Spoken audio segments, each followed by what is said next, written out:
Saša Ivice, doista prekrasna slika iz srca Zagreba. Ne tuguje Hrvatska, već slavi srebro. Veliki je ovo uspjeh. Ogroman uspjeh, naravno, jer najveći u posljednjih 10 godina. Ivice, 2010. godine Europsko prvenstvo u Austriji, bilo kada je Hrvatska posljednji put igrala u finalu i zapravo sama ta činjenica dovoljno govori koliko su velik uspjeh naši reprezentativci ostvarili u Austriji i Švedskoj. Sigurno, to je jako veliki uspjeh.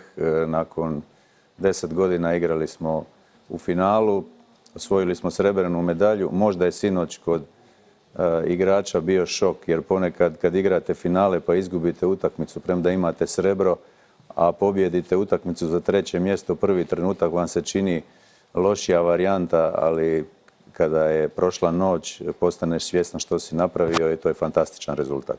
14. medalja za Hrvatsku u povijesti sa velikih rukometnih natjecanja, dakle olimpijskih igara, svjetskih, europskih prvenstva. Vi ste imali tu čast da budete dio momčadi koja je donijela prvu iz Portugala još 1994. eura. Jeste li mogli pomisliti tada da će Hrvatska imati jedan takav kontinuitet? Jer to je, recimo, kada pogledamo primjer bivše Jugoslavije, puno veće države nije imala ni približno takav kontinuitet osvajanja medalja. Tako je, to je bila prva medalja nakon samostalnosti Hrvatske i prvo europsko prvenstvo.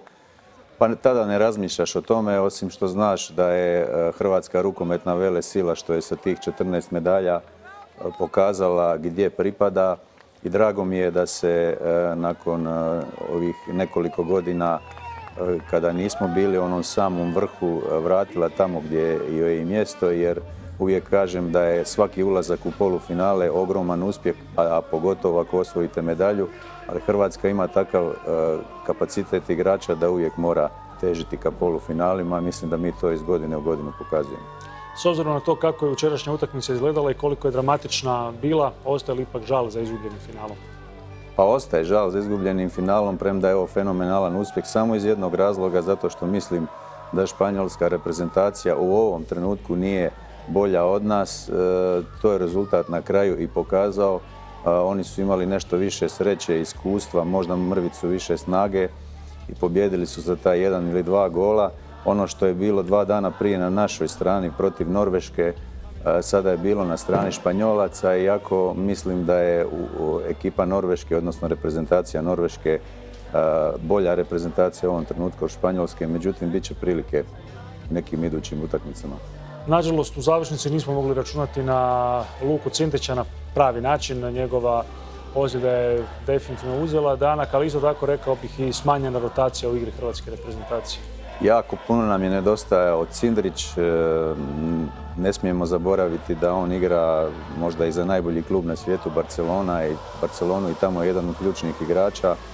Praktično da ga nismo imali na najvažnijim utakmicama ovog europskog prvenstva.